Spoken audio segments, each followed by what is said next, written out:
Cancer is at an all-time high. I read an article where it said 1 in every 3 people will be diagnosed with cancer.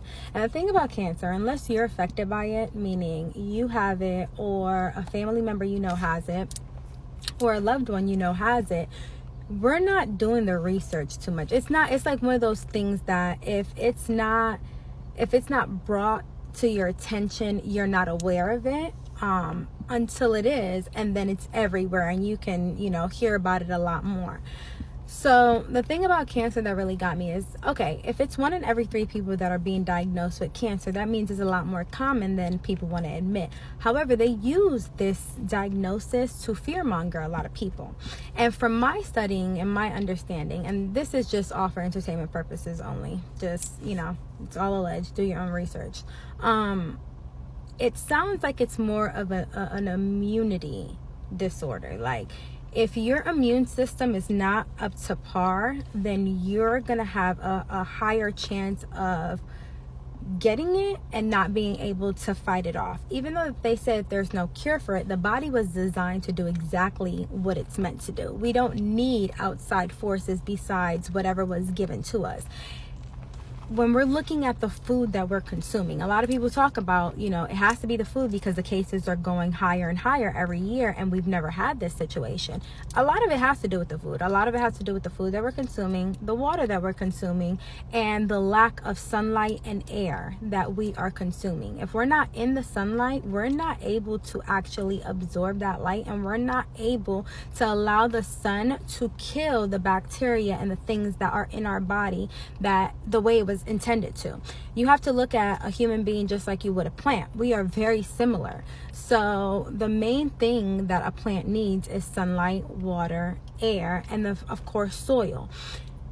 When we're consuming animal products, we're creating mucus in the body. Not only that, when we're talking about the things that are being sprayed in the ozone and the air and stuff, and we're breathing that in, that has a lot of chemicals. I'll go into that in a different video, but a lot of that is allowing protein to be built up in our body. That is making it harder for us to, be able to beat off diseases and allow our immunity to actually do what it's intended to do, our immune system. But the animals are also breathing in that same exact air. So when you know how they say, like, if you kill an animal in distress, their body releases chemicals like cortisone and other things, and it gets put into the bloodstream, and then they slaughter that animal, put it into the butcher, to the stores and stuff, and then we consume it. We're also consuming those chemicals. Same concept. If we're breathing in these particles and these chemicals, and it's allowing protein to build up in our bodies the way that it's not intended to be built, and the animals are breathing in the same thing, that's also causing them to be sick. Because a lot of these animals that are being slaughtered and put into the food industry and stuff, and we're consuming it and buying it, a lot of them are not in their healthiest state. A lot of them do have diseases. A lot of them are sick. A lot of them are in cages all day long along with each other and eating at each other. So whatever they're consuming is getting built up in their bodies, and then we're also consuming it, and it's allowing that to build up in our bodies even more. We're building up more mucus in the body. And they say mucus is the number 1 cause of all diseases. So we take that into consideration. If you eliminate the meat, let's say you eliminate the meat, your next step is to start consuming more plant-based foods. And we're talking about the foods that absorb light. We're talking about the foods that literally will help you fight infections in your body, will help you actually build that immunity. We're talking about real food. We're talking about light food. We're talking about the food that was intended to heal us.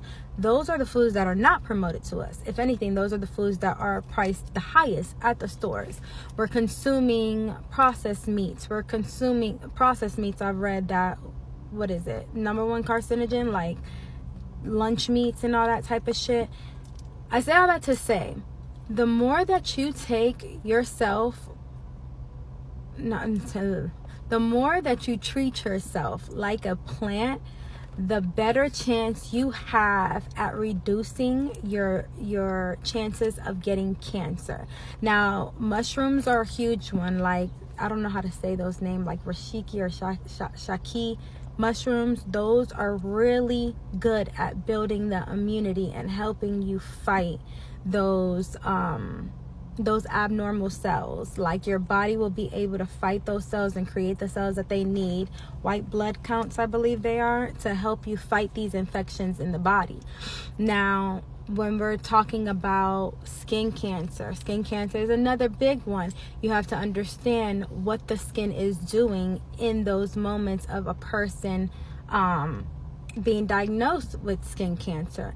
The body, when we're looking at cancer, you have to look at it like a normal reaction to something in your environment, something that you're either consuming or something that you're around. The body is reacting normally, because for somebody who cannot absorb light in their skin, the body is doing what it's meant to do, which is converting that into cancer, because that's the body's way of fighting off the infection or the lack of melanin that's within that skin. It starts converting it into cancer cells because the body cannot absorb it. So the body is starting to look at it like, whatever is hitting this skin right now, whatever is absorbing the skin, we can't sustain it. So for us to protect ourselves, the skin cells, it starts to multiply abnormal cells and starts creating skin cancer, if that makes sense. Again, I'm not no scientist or, a person who knows all the terminology of it, but this is just my understanding of it right now, like at a base level, because for studies to show that 1 in every 3 people will have cancer, that means it's not as uncommon as we think it is. And it's not as scary as people try to make it seem. It's just you lack the knowledge to understand what you need to do and how you need to take care of yourself so that you lower your chances to get it. And if you do have it, you don't have the knowledge, and you lower your chances of fighting it off within your own body. They want you on chemicals, but then those chemicals can only last for so long before it comes back. But why is it coming back? 9 times out of 10, most people are still on the same diet. They're still on the same program that they were on before their diagnosis. If you're not prioritizing getting sunlight to allow your body to absorb that light when you need it, if you're not prioritizing clean water and breathing is a huge one. If we're not breathing in fresh air the way that we're supposed to, like literally allowing that air to fill our bodies, we're lacking so much nutrients. We're lacking so much that our body is capable of doing because we're not feeding it the right things.